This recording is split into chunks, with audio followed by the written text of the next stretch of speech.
माता लक्ष्मी कहती है, घर की ये 5 चीजें कभी दूसरों को नहीं देनी चाहिए। आज हम आपको मां लक्ष्मी की एक प्राचीन कथा सुनाने जा रहे हैं। इस कथा के माध्यम से आपको पता चल जाएगा कि एक स्त्री को अपने घर की कौन सी चीजें दूसरों को नहीं देनी चाहिए। जो भी स्त्री यह चीजें दूसरों को दे देती है, मां लक्ष्मी उसके घर को छोड़कर चली जाती है। इसीलिए दोस्तों, आप इस कथा को पूरा जरूर सुनें, क्योंकि आधा अधूरा ज्ञान घातक होता है। जो भी इस कथा को पूरा सुनता है, मां लक्ष्मी उसकी झोली खुशियों से भर देती है। तो चलिए, बिना देरी किए आपको वह प्राचीन कथा सुनाते हैं। दोस्तों, पूर्वकाल की बात है। मध्य देश में एक अत्यंत शोभायमान नगरी थी। उस नगरी में एक सुकन्या नाम की स्त्री अपने पति और सास ससुर के साथ निवास करती थी। सुकन्या एक पतिव्रता नारी थी, जो सत्य धर्म का पालन करने में तत्पर और गृह कार्य में दक्ष थी। सुकन्या का स्वभाव अत्यंत दयालु था। वह सदैव दूसरों की सहायता किया करती थी। सुकन्या का पति संजय एक वैश्य था। उसकी अनाज की एक दुकान थी। वह बाजार में लोगों की जरूरत की चीजें बेचा करता था। सुकन्या अपने पति से बहुत अधिक प्रेम करती थी। वह अपने पति को ही परमेश्वर मानकर उसकी सेवा करती थी। सुकन्या नित्य पति से पहले जागती थी। अपने घर का आंगन को स्वच्छ करती थी, फिर रंगोली बनाकर आंगन की सजावट करती थी। उसके बाद वह अपने घर को स्वच्छ करती, फिर स्नान आदि कार्य संपन्न करके वह तुलसी को जल देती थी और देवी देवताओं का पूजन करती थी। इस प्रकार से वह रोज अपने नित्य कर्म करती थी। सुकन्या ने कभी किसी का अनादर नहीं किया। वह सभी के साथ मधुर वाणी में बातें करती थी। सभी लोग सुकन्या को देखकर कहने लगे थे कि यह तो साक्षात लक्ष्मी के समान गुणों वाली स्त्री है। यह अपने परिवार का कितने अच्छे से ख्याल रखती है। इसके अलावा सुकन्या दान धर्म करते समय कभी अपने हाथ पीछे नहीं खींचती थी। उसके द्वार पर जो भी याचक आता, वह उसे दान दिए बगैर नहीं भेजती थी। उसके द्वार से कोई खाली हाथ नहीं जाता था। जो भी भूखा उसके द्वार पर आता, तो वह भरपेट भोजन करके ही लौटता था, जिससे उसके द्वार पर आए हुए सभी याचक अत्यंत प्रसन्न होकर उसे आशीर्वाद देकर लौट जाते थे। इतना ही नहीं, सुकन्या अपने पड़ोसियों की भी सहायता करती थी। उसके पड़ोस में जो भी गरीब और दुखी लोग रहते थे, उन्हें भी वह नित्य भोजन दिया करती थी। पड़ोसियों को जो जो चीजें लगतीं, सुकन्या बिना विचार किए ही दे दिया करती थी, जिस कारण से सुकन्या के पड़ोसी भी उसका बहुत अधिक सम्मान करते थे। वे कहते थे, अहो, यह सुकन्या तो साक्षात देवी है। देवी साक्षात मां अन्नपूर्णा ने ही सुकन्या के रूप में जन्म लिया है। लोग जब भी सुकन्या की प्रशंसा करते, तो वे सभी उसके विषय में अच्छी बातें ही कहते, लेकिन लोगों की बातें सुनकर भी सुकन्या ने कभी घमंड नहीं किया। वह उन सभी को आदर और सम्मान से ही बातें किया करती थी। फिर एक दिन की बात है, सुकन्या की एक पड़ोसन उसके घर पर आती है। सुकन्या उसका स्वागत करती है और बड़े प्रेम से उसे कहती है, हे बहन, हमारे घर में तुम्हारा स्वागत है। आज किस कारण से तुम्हारा मेरे घर पर आगमन हुआ है? यदि कोई वस्तु चाहिए तो मुझसे मांग लो, मैं तुम्हारी अवश्य मदद करूंगी। सुकन्या की पड़ोसन कहती है, हे सुकन्या बहन, आज मेरे घर पर बहुत से रिश्तेदार आए हैं।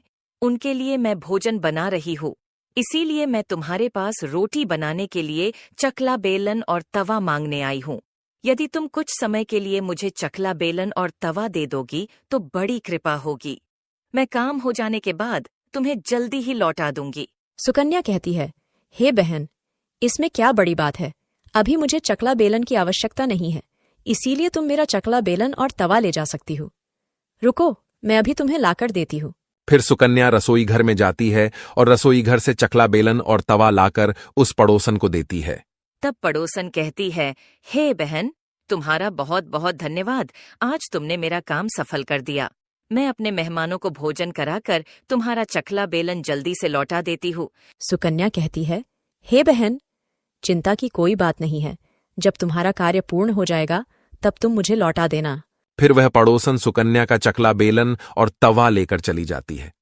कुछ समय बाद अन्य एक स्त्री सुकन्या के घर पर आती है। सुकन्या उसका भी प्रेम से स्वागत करती है और पूछती है, पधारो बहन, आज तुम्हें मुझसे क्या काम है? संकोच ना करो और बताओ, तुम्हें मुझसे क्या चाहिए? मैं तुम्हारी मदद जरूर करूंगी।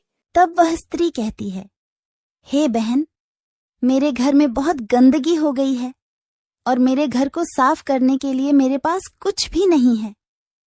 इसीलिए मैं तुम्हारे पास झाड़ू मांगने के लिए आई हूँ।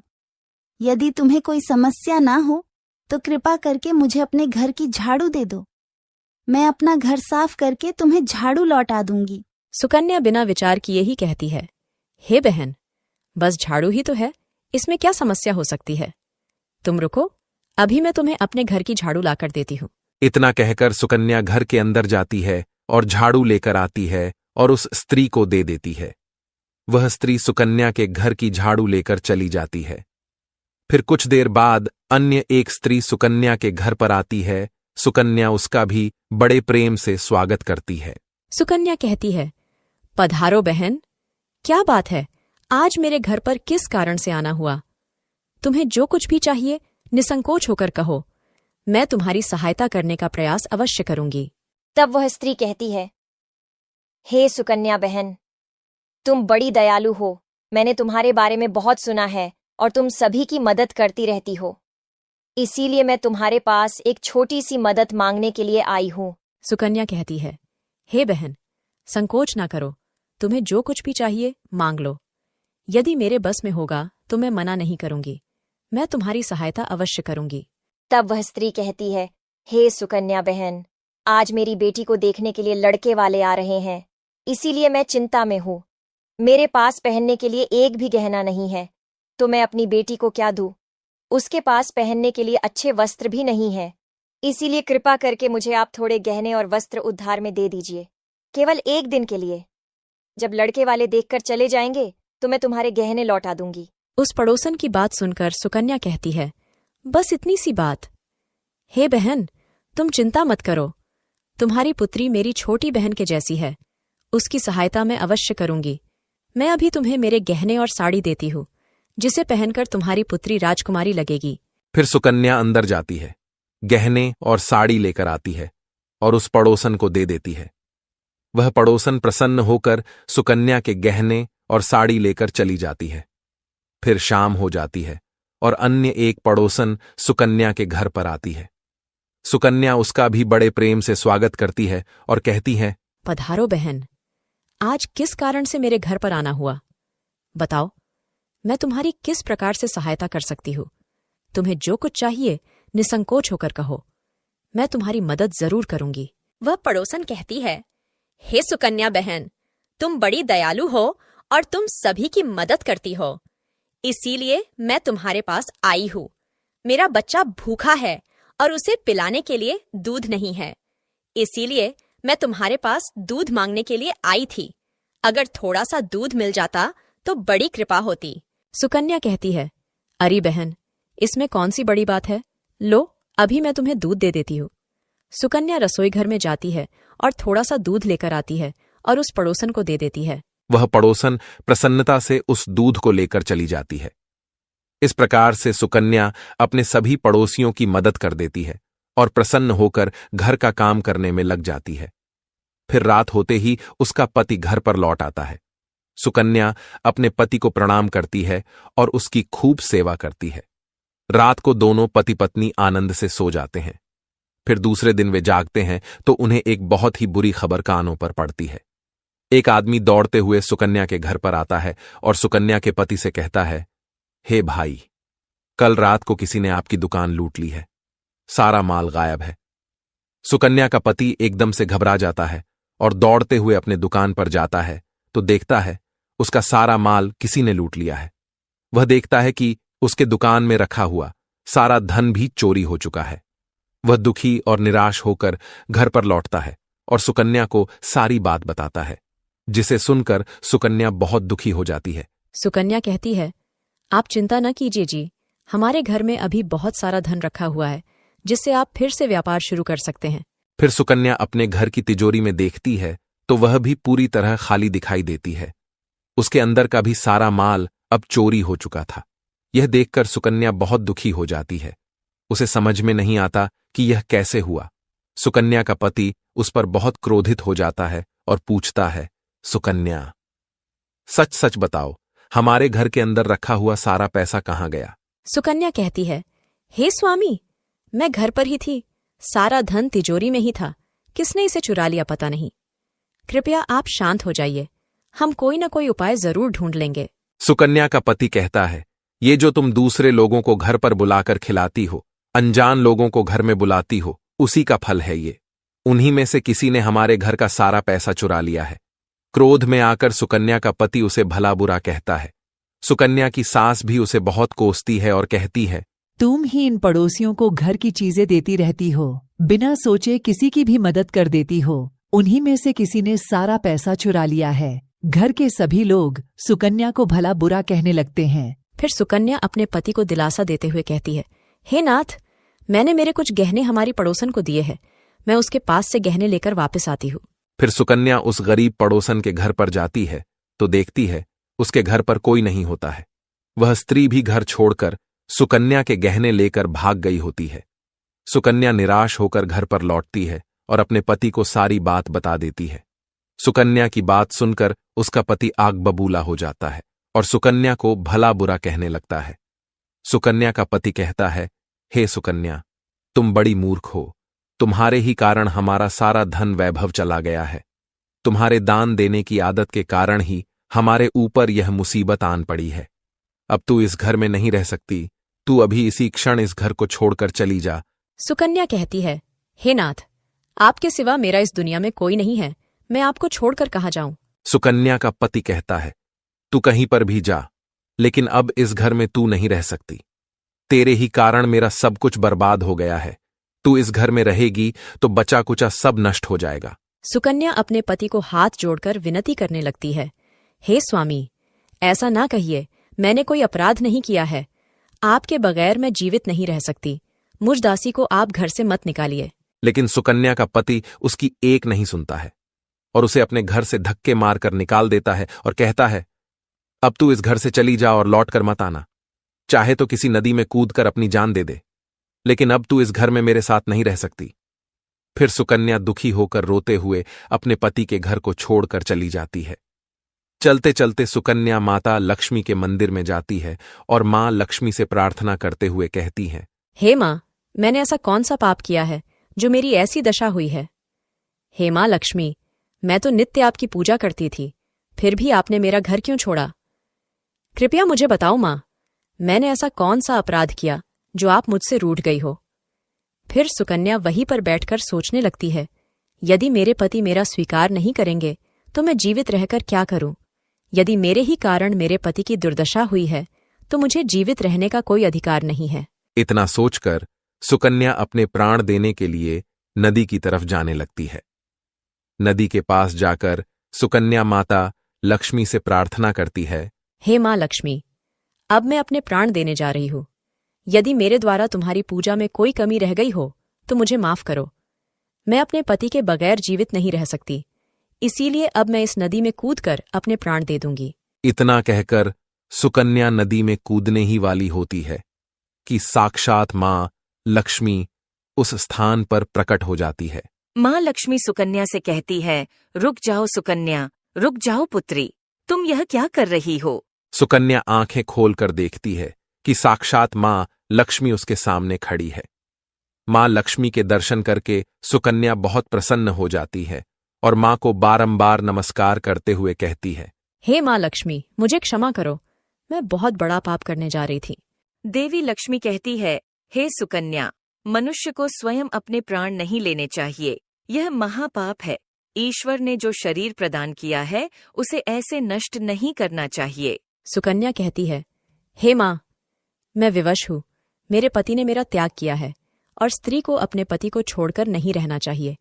मैं अपने पति को छोड़कर जीवित नहीं रह सकती, इसी कारण से अपने प्राण देने जा रही हूं। देवी लक्ष्मी कहती है, हे सुकन्या, मैं सब कुछ जानती हूँ और यह भी जानती हूँ कि तुम्हारे पति ने तुम्हारा त्याग क्यों किया है। ये सब तुम्हारी ही भूल के कारण हुआ है। तुमने अनजाने में कुछ ऐसा चीजों का दान किया था जिस कारण से मुझे तुम्हारा घर छोड़कर जाना पड़ा। जो भी स्त्री अपने घर की इन चीजों को दूसरों को दे देती है, उनके घर में मेरा वास नहीं होता है। मैं उन वस्तुओं के साथ ही उनका घर छोड़कर चली जाती हूँ। तब सुकन्या कहती है, हे मां, ऐसी वह कौन सी वस्तुएं हैं, कृपया आप मुझे बताइए। मैंने कौन सी वस्तुओं का दान किया जिस कारण से आपने मेरे घर का त्याग किया है। देवी लक्ष्मी कहती है, हे पुत्री, अब तुम ध्यान से सुनो। मैं तुम्हें उन चीजों के बारे में बताती हूँ जो किसी भी स्त्री को दूसरों को नहीं देनी चाहिए। इन चीजों का दान करने पर मैं उस घर को छोड़कर चली जाती हूँ। हे सुकन्या, सबसे पहली वस्तु है चकला बेलन और तवा। किसी भी स्त्री को अपने घर का चकला बेलन और तवा कभी दूसरों को नहीं देना चाहिए। रसोई घर में इन वस्तुओं का महत्व सबसे अधिक होता है। इन वस्तुओं की पवित्रता सदैव ही बनी रहनी चाहिए। इन्हीं वस्तुओं से भगवान विष्णु को प्रसाद बनाया जाता है और तवे पर बनी पहली रोटी भी गाय को खिलाई जाती है। इसीलिए इन वस्तुओं को हमेशा स्वच्छ और शुद्ध रखना चाहिए। दूसरों को देने पर ये अपवित्र हो सकती है और फिर इनका उपयोग करना अशुभ फल प्रदान करता है। इसीलिए सुकन्या, तुमने अपने रसोई घर के चकला बेलन और तवा अपनी पड़ोसन को देकर पहली सबसे बड़ी भूल की है। आगे माँ लक्ष्मी कहती है, हे सुकन्या, अब तुम दूसरी वस्तु के विषय में सुनो। तुमने अपनी पड़ोसन को अपने घर में रखी हुई झाड़ू ही दे दी। जिस वस्तु में मेरा सदैव वास होता है, जो वस्तु मुझे सबसे अधिक प्रिय है, तुमने उसे ही दूसरे को दे दिया, तो फिर मैं तुम्हारे घर में कैसे ठहरती। हे सुकन्या, जो स्त्री अपने घर की झाड़ू दूसरों को दे देती है, मैं उसके घर को त्याग देती हूँ। झाड़ू से घर की स्वच्छता की जाती है और जहाँ पर स्वच्छता होती है उसी स्थान पर मेरा वास होता है। ध्यान में रखना सुकन्या, घर में झाड़ू को हमेशा छिपाकर रखना चाहिए। झाड़ू पर बाहरी व्यक्ति की दृष्टि भी नहीं पड़नी चाहिए। झाड़ू एक अत्यंत पवित्र वस्तु है। इसे पैर नहीं लगाना चाहिए और इससे कभी विष्ठा आदि प्रकार की गंदगी साफ नहीं करनी चाहिए। माँ लक्ष्मी कहती है, हे सुकन्या, अब तुम तीसरी वस्तु के विषय में सुनो, जो एक स्त्री को कभी दूसरों को नहीं देनी चाहिए। वह वस्तु है आभूषण। एक स्त्री को अपने आभूषण कभी अन्य महिला को नहीं देने चाहिए। मैं सदैव ही आभूषणों में वास करती हूँ। स्त्री के 16 श्रृंगार में गहनों का बहुत अधिक महत्व होता है। एक विवाहित स्त्री को अपने आभूषण कभी अन्य स्त्री को पहनने के लिए नहीं देने चाहिए। जो स्त्री अपने आभूषण अन्य स्त्रियों को देती है, उसके जीवन में दुर्भाग्य आता है। हे सुकन्या, अब मैं तुम्हें चौथी वस्तु के विषय में बताती हूँ। किसी भी मनुष्य को शाम हो जाने के बाद कभी सफेद रंग की वस्तुओं का दान नहीं करना चाहिए, किंतु तुमने शाम के समय दूध का दान किया था। शाम को दूध का दान करने से जीवन में दुर्भाग्य आता है। शाम को सफेद रंग की चीजें दान करने से मनुष्य के जीवन में अशुभ काल आता है। माँ लक्ष्मी कहती है, हे सुकन्या, अब मैंने तुम्हें उन सभी वस्तुओं के बारे में बता दिया है जिनका कभी दान नहीं करना चाहिए। ये वस्तुएं कभी दूसरों को उधार में अथवा उपयोग के लिए नहीं देनी चाहिए। सुकन्या कहती है, हे माँ लक्ष्मी, मुझसे बड़ी भूल हो गई। मैं इन बातों से अनजान थी। कृपया मुझे क्षमा करो और अब मुझे प्रायश्चित करने का उपाय बताओ। देवी लक्ष्मी कहती है, हे सुकन्या, तुमने प्रायश्चित पहले ही कर लिया है, इसीलिए अब तुम अपने घर पर लौट जाओ। मैं तुम्हें तुम्हारा संपूर्ण वैभव और धन संपत्ति लौटा देती हूँ। इतना कहकर माँ लक्ष्मी उस स्थान से अंतर्ध्यान हो जाती है। फिर सुकन्या भी माँ लक्ष्मी को धन्यवाद करती है और उस स्थान से घर की तरफ जाने लगती है। तभी उसका पति ढूंढते हुए उसी की तरफ आ रहा होता है। वह सुकन्या के पास आकर उससे क्षमा मांगता है और कहता है, हे सुकन्या, मुझे माफ करो। मैंने तुम्हें बहुत भला बुरा कहा था। तुम तो साक्षात देवी के समान हो। माँ लक्ष्मी की कृपा से हमें अपना सारा धन वैभव वापस मिल गया है। जिन लोगों ने हमारा धन लूटा था, उन सभी ने हमारा धन हमें लौटा दिया और तुम्हारा नाम लेते हुए क्षमा मांग ली है। यह सुनकर सुकन्या बहुत प्रसन्न होती है और अपने पति के साथ घर पर लौट जाती है।